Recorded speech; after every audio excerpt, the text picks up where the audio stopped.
Hi, I'm Sunanda Creagh. I'm the digital storytelling editor at The Conversation, and I am here today with two of Australia's leading researchers on viruses and vaccines.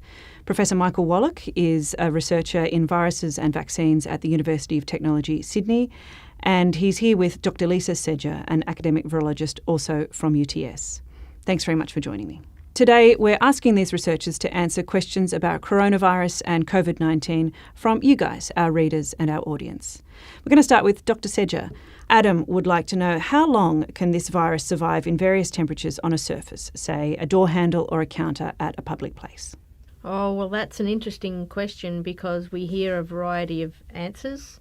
Some people say that these types of envelope viruses can exist for 2 to 3 days, but it really depends on the amount of moisture and humidity and what happens on that surface afterwards, whether it's wiped off or something. So potentially for longer than that, potentially up to a week. But with cleaning and disinfectants, etc., not very long. Mm-hmm. And what's an envelope virus?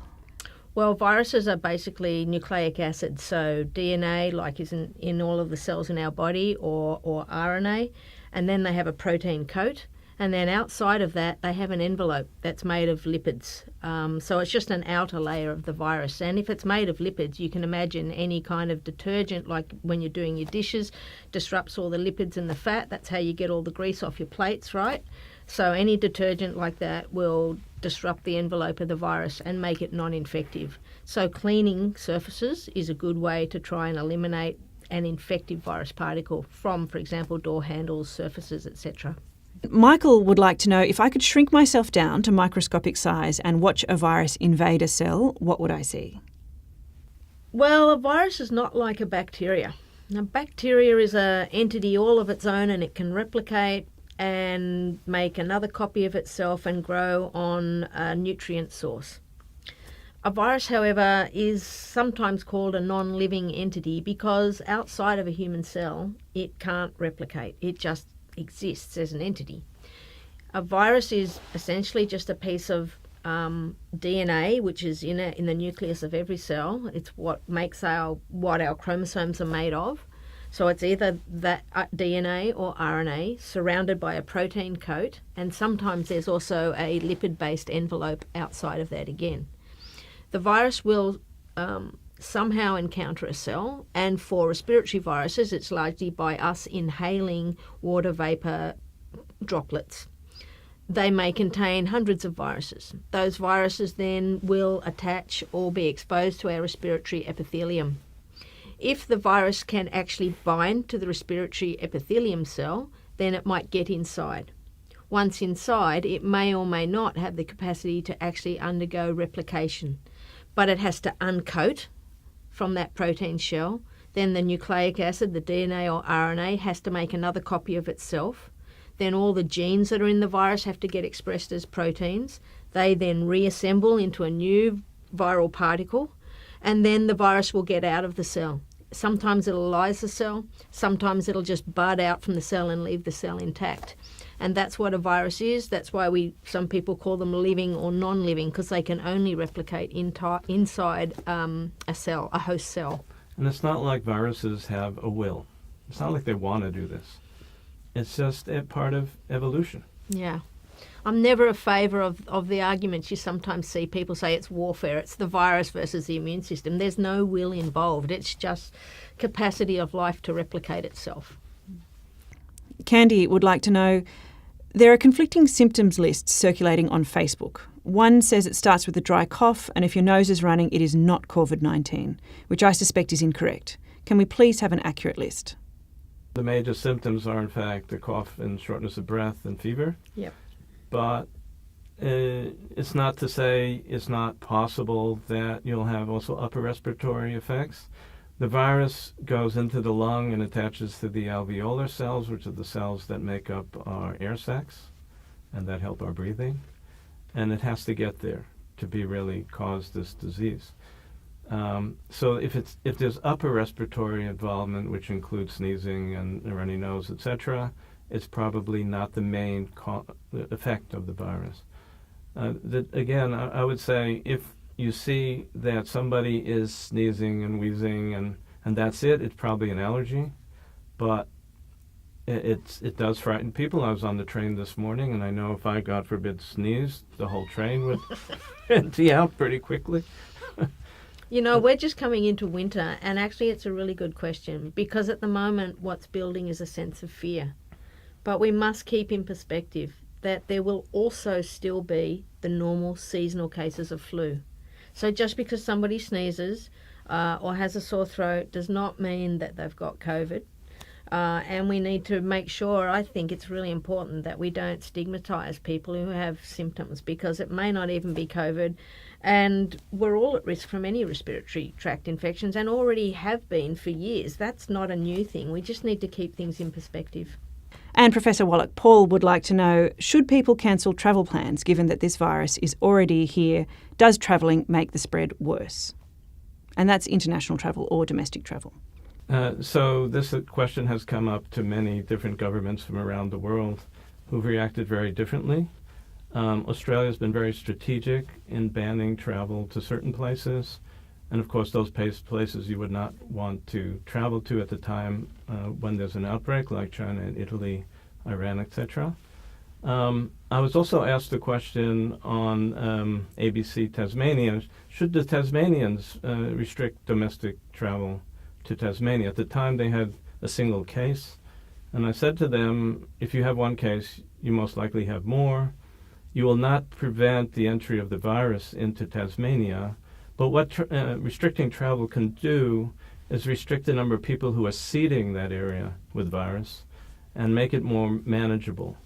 So it's a question of timing. As I was saying to you earlier, the cost-benefit of closing off travel has to be weighed very carefully because the economic impacts are very great.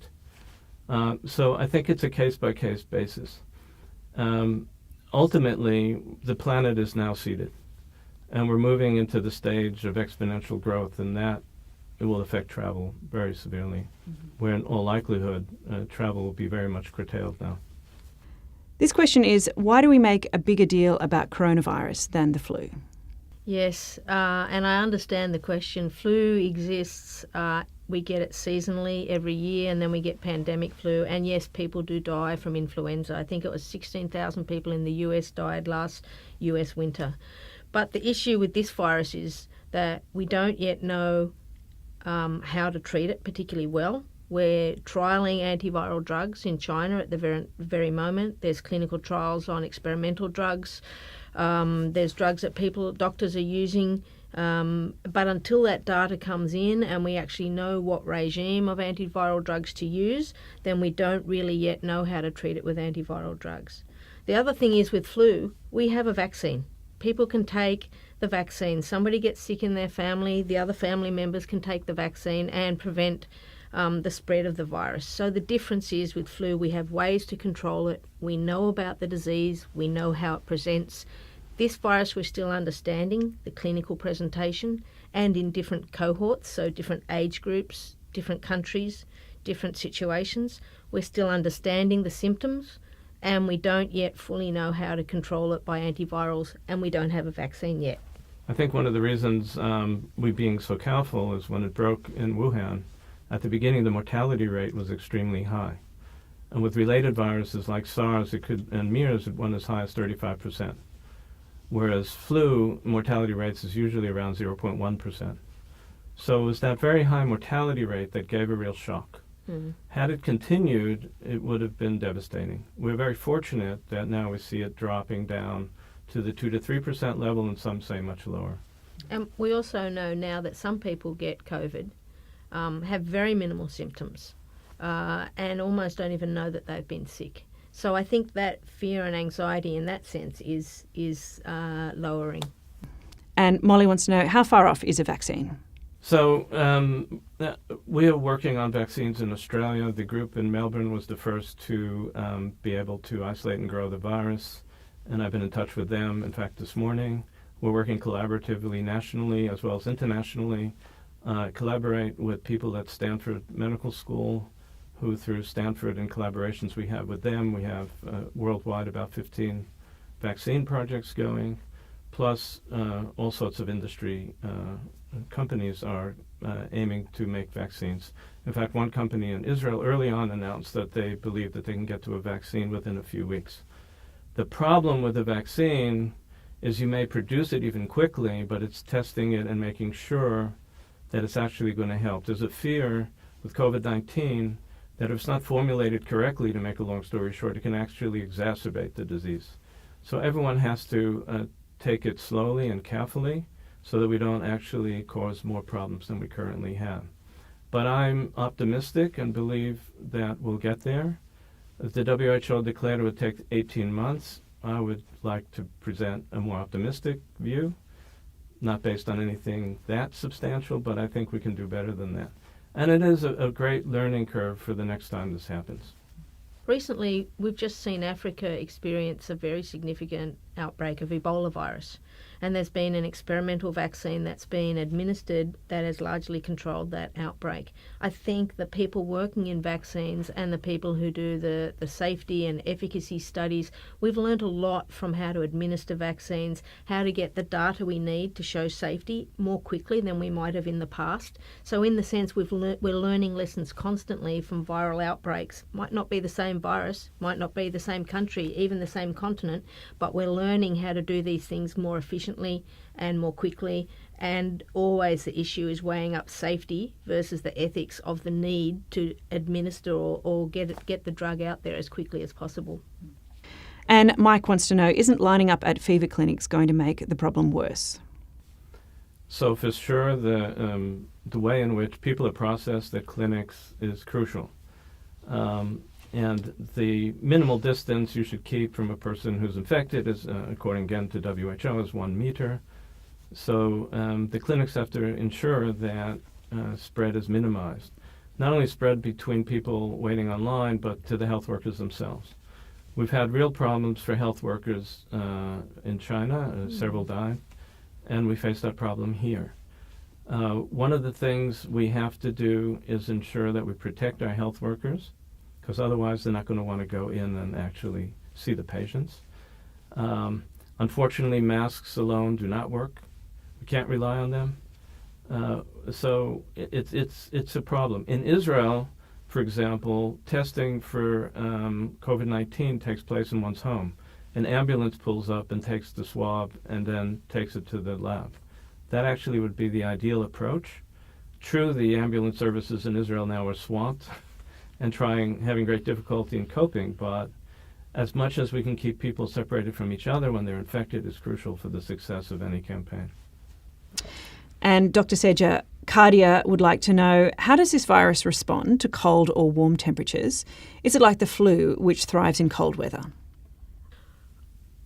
I have heard so many different things about this. I will be completely honest and say I'm not certain that we really know. What we know is when there's high humidity, viruses can exist for longer because they don't dry out. So that envelope we talked about is less likely to be dried out, and once that's dried out, the virus is less infective. It's not actually infective at all if it's disrupted that envelope.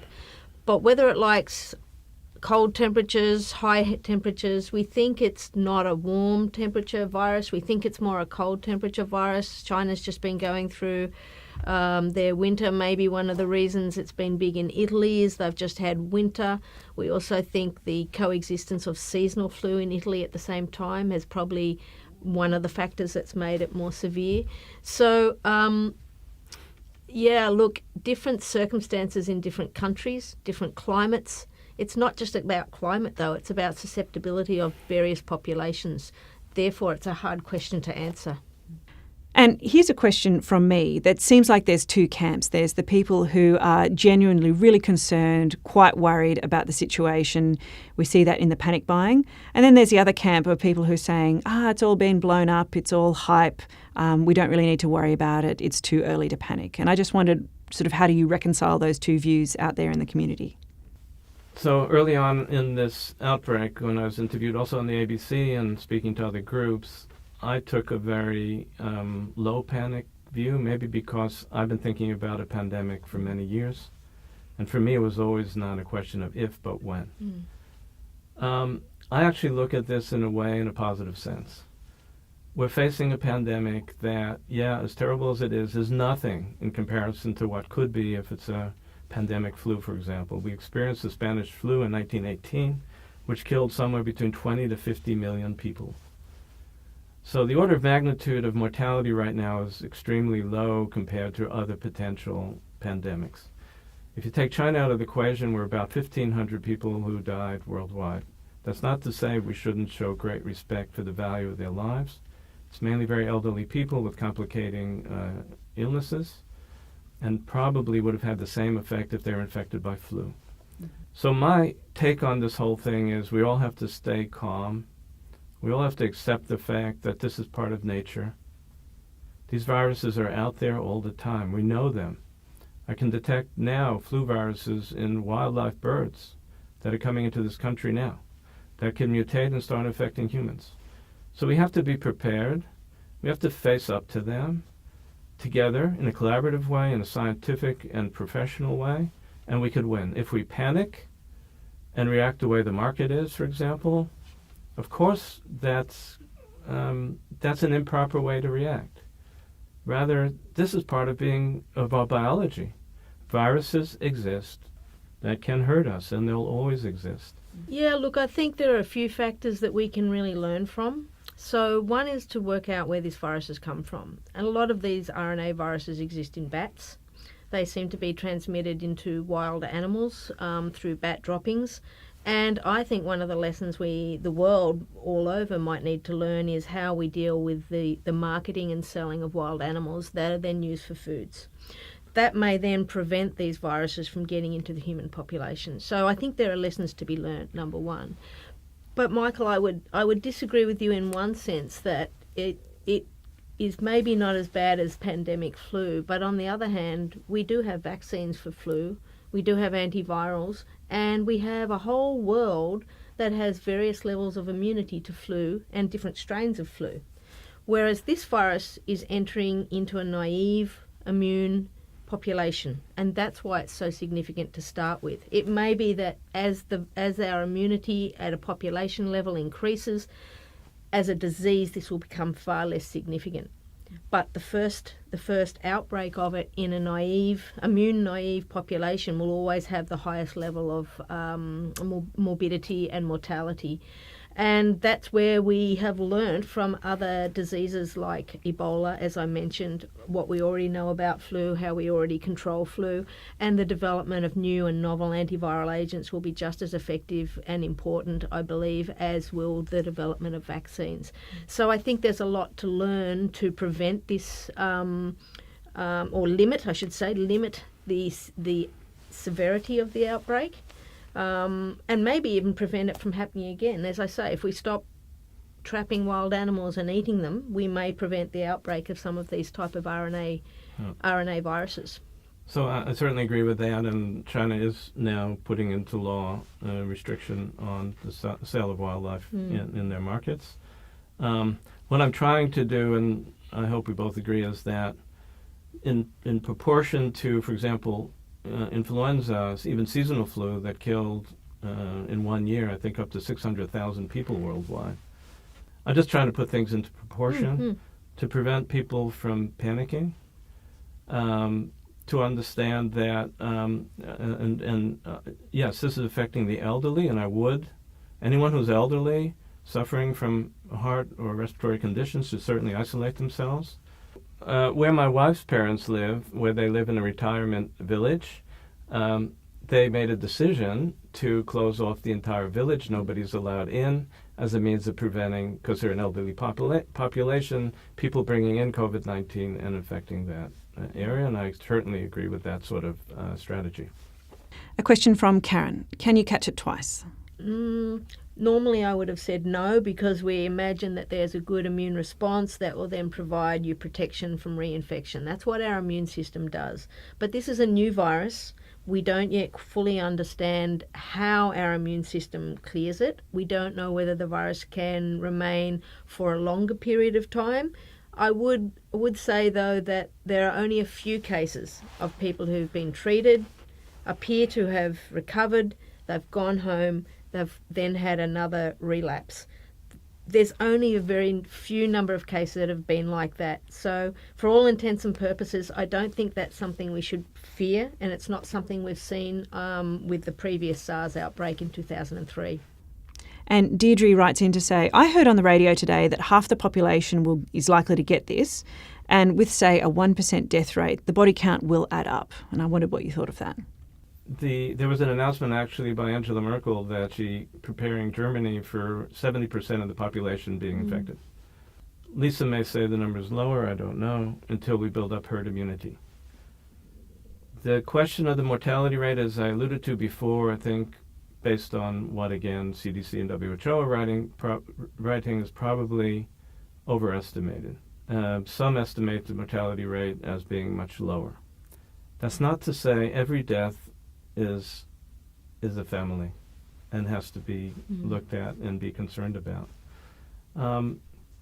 So, again, I think and would like to hope that as we develop new vaccines, as we develop drugs, as we develop approaches to quarantine people, test them, keep them at home, isolate them, we'll get the mortality rate under control. And I'm going to express an optimistic view. This world has amazing capabilities of doing amazing science. And if we apply it and work together, I think we can control this problem. Yeah, absolutely. I'd endorse that, and I'd say that the mortality rates at the moment simply reflect who is being tested. And it's primarily people who are turning up with symptoms. But we're now beginning to appreciate there is a larger number of people who could be quite asymptomatic, who are never tested. This virus will certainly have infected many more people than will be tested. And if we did have surveillance of every single person being tested, then there's two questions here. Are you testing for the presence of the virus? If they've had virtually no symptoms and not a big illness, you might not find the virus. But if we test for the presence of an immune response to the virus, we would truly know how many people have been infected. And then we could get a true estimate, or at least a much closer estimate, of what the mortality rate really is. So at the moment, there's hyperbole. And Jane would like to know, when do we stop testing for this disease and basically just assume that everybody with the sniffles has it? So first of all, the major symptoms are not sniffles. They're fever and coughing and shortness of breath. It's the sniffles, though, that causes it to be spreadable more easily. That's a good question. What the health authorities will decide to do at various stages of this pandemic. We're now at what I would consider the early seeding phase. The world is now seeded with virus. And different countries will go into exponential phases like described in Wuhan at different times. And how do they handle that will be a crucial question. I've seen all the different approaches from U.S., Israel, Iran. I think that a mixture of very strategic quarantine with travel restrictions, with bringing in other types of, certainly health authorities that will need to control the number of beds that are being occupied. For example, again in Israel, they just went over their bed limit, so patients are starting to be treated at home. So at some point, I think, depending on how the epidemic goes, if we can keep it under control, we can keep the testing going, we can keep control. If the exponential rise is too fast, we will lose control and the testing will become meaningless. There's already a paper just this week published in The Lancet that profiles survivors versus those who have succumbed from the infection. And we're starting to learn what some of those factors are. So as clinicians can better predict who are likely to be the more seriously ill people, they can better predict who should go to hospital for treatment. And as Michael has said, who are better actually just treated at home. And this question's from Jake. He wants to know, for people like myself living in Victoria, how likely is it that we can catch the virus? And is hand washing really the only thing we can be doing to protect ourselves? I think we now know that the virus is definitely in Australia. If you go to the New South Wales or Victorian Health Government websites, you can see them update the statistics daily, even less than a day. So that the truth is it's here, and it's probably in more people than we realise because we haven't tested as many people, and we now realise some people are asymptomatic or don't show classic flu-like symptoms. So it's here, and you can't say that you're not going to get sick, all right? That's the first thing to say. Second thing is, though, we can minimise what we do. Okay, so we can wash our hands constantly. We can try not to touch our face, our eyes, our ears, our nose. We've learnt, for example, even how do you dispose of a tissue when you sneeze or cough or, sneeze into your elbow. So it's just about common sense is what I think. It's no different really than protecting yourself from any respiratory virus infection, so seasonal flu or even a pandemic flu. And John would like to know, are the death rates likely to be lower in a country like Australia with lower rates of smoking than places such as China, Iran and Indonesia? And so on. Again, I think this is a little bit we have to watch and just wait and see. It's very hard to predict these things. It was intriguing that some of the highest death rates in China appeared to be men as well as just the elderly, and that might be because there's a high rate of long-term smoking, so almost like an endemic lung pathology within that community that somehow exacerbated the disease. In Australia, we may find that there are different populations that are the most at risk. So we know, for example, the virus uses a receptor to get inside of cells. That is a protein present on cardiac tissue. So people with known cardiac conditions may turn out to be at higher risk. And in a non-smoking type country, maybe people with existing heart conditions will turn out to be the most at risk. In America, we might find something quite different. What we might find is it's more socioeconomic. Maybe people without health insurance, maybe people who are homeless and live on the streets will turn out to be the most affected because they have limited resources to be able to get treatment and they can't afford treatment. So I think each country will be different. You mentioned earlier, Italy has one of the highest fatality rates at the moment. That may be because they actually have a large number of people within their population that are over 65. And Catherine asks, what is the likelihood of transmission through using a public swimming pool? I would think quite small because A, the virus would be quite diluted in a swimming pool. Secondly, swimming pools are all treated with chlorine, for example, and chlorine's a very effective antiviral agent. You'd have to drink a lot of swimming pool water to get the virus. I agree with that. Right. And Tim would like to know, how would quarantine work in a family?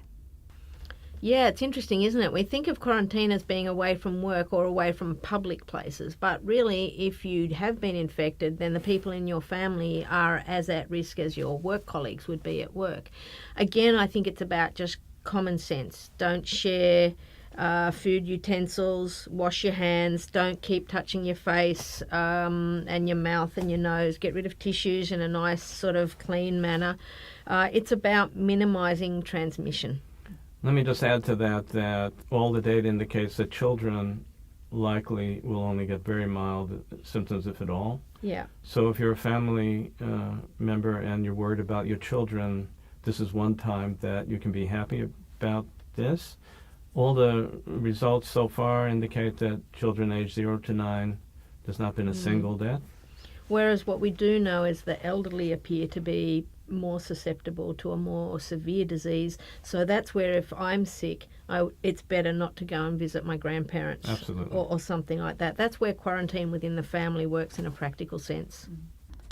And Professor Wallach, this reader wants to know, once you've recovered from coronavirus, can you just go back to your normal, non-isolating life? So the current understanding, according to colleagues also in the U.S., is if you go through one infection, you're probably rendered immune against reinfection. There have been reports of cases of people getting reinfected, but the opinion that I heard so far is that it's probably recurrence of the same infection that probably went down in terms of clinical symptoms, but the virus remained, that just came back up. It happens with the flu all the time. The question is, what should be your behavior after you go through a bout? I guess I would still be careful, which Lisa can maybe add to. It could be the virus will continue to mutate. Although, again, I was fortunately heard this morning that they're not that worried about this virus mutating at the rate that flu does. And we're hopeful that we will develop herd immunity. People who've gone through it then will be fairly safe, unless you have some immune disorder. And then it will become part of our environment, just like flu is. Yeah, I think I just want to finish with a really positive note. I mean, we live in an amazing era of medical research and science. Within a very, very short period of time, parts of the virus had been sequenced. We now track the virus in its entire sequence. We know we have clinical trials for the drugs. We have people working on vaccines. We have epidemiologists better understanding the disease susceptibility within our populations. I mean, we learn a lot from other existing outbreaks of infectious diseases, and I remain positive that, the medical and scientific community working together will be able to solve this. I'm quite confident that there's a really strong response. That's not to diminish that people have died and it's been tragic, but we live in an era where we're exposed to infectious agents, and we are getting better and better at controlling most of those infections. So I'll just add and put in a plug for a program I'm very much involved with called SPARK, working with people at Stanford. We established a program for exactly this time when there's sudden outbreaks.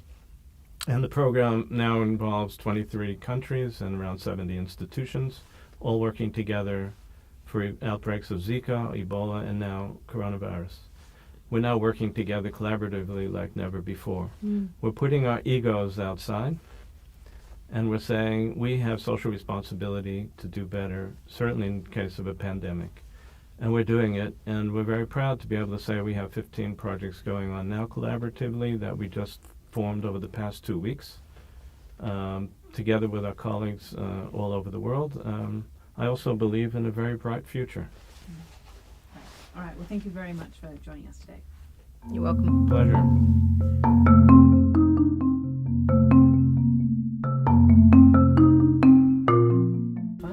If I say something wrong, kick me. You can't see under the desk, can you?